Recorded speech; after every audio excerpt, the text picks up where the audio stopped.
का है तोरा में धाका मार मारना चित हो कहीं विकेट नीचे गिर गेल तो तनी तनी भाई खातिर तनी दोनों दोनों हाथ उठाई चारों तरफ से तनी दोनों हाथ चारों तरफ से इसको घर प्रेम से बोले बुद्धेश्वरनाथ की शंकर भगवान की दुर्गा मैया की जय भैरव काली मैया की कटरीना कैफ की हाय हाय तोनी के इतना सुनाई न दो कैटरीना कैफ की है धन बड़ा भैया धन बड़ा एक लाइन बैठ जा बाबू आजा बैठ जा अब तो बैठो अब तू गाय के हो गया एक लाइन जोना चीज को उपलक्ष्य माने और जहां माने वहां करते वाह वाह वाह का चाहत रहा देवकुंडे के खातिर गावते बानी भैया देखा भाई मोहित भैया तोरा पेट्रोल भरे से फुर्सत हो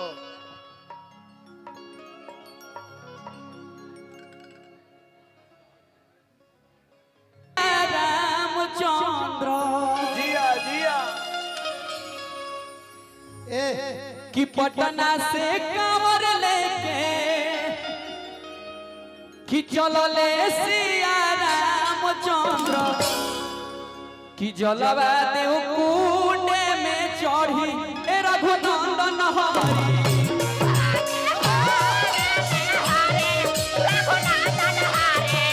जलवा देव कुंडे में चढ़ी ए शिव शंकर हरि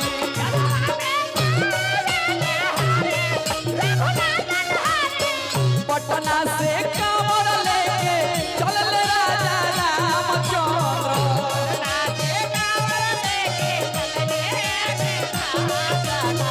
पटना से कांवर लेके चलल राजा रामचंद्र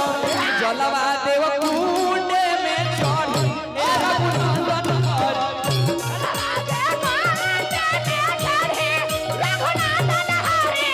जलवा देव कुंडे में चढ़ी ए रघुनंदन हरि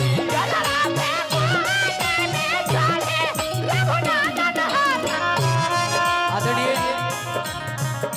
बड़का भैया मनोज मंजुल भैया की तरफ से बहुत आशीर्वाद कोई बात ना बैठल साथ बारंबार प्रणाम कोटि कोटि वंदन अभिनंदन लाओ भैया मनोज भैया के बैठल 60,000 रुपया आवित है 540 में कोची होता है लेकिन कंजूस मास्टर है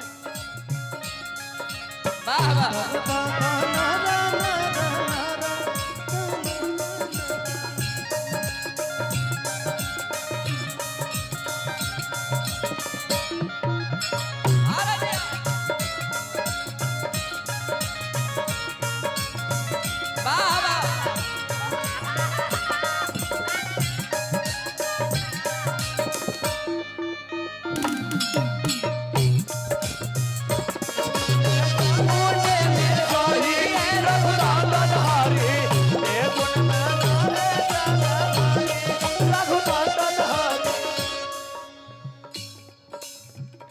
हर हर शंभु जय करा गुंजी सगरो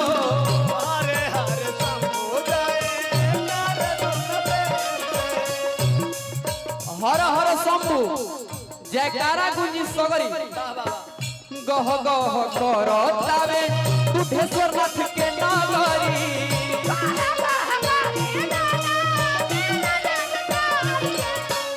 गह गह करतावे बाबा के नगरी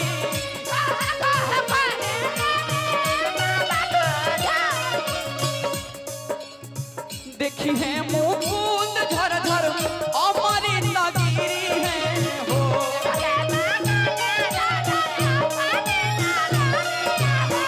देखी है मुकुंद अमृत झर झर गिरी है हो कि जलवा देव कुंड में चढ़ी ए रघुनंदन हरि आवे के बाद लला पुरन के में कि जलवा देव कुंड में चढ़ी ए रघुनंदन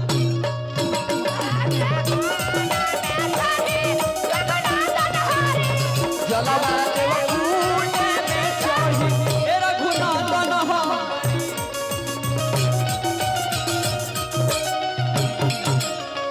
जलवा देव कुंड में चढ़ी रघुनंदन हरि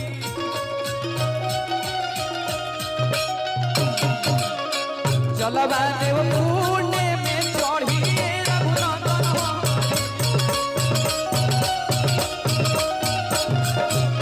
जलवा देव पुण्य में चढ़ी रघुनंदन हरि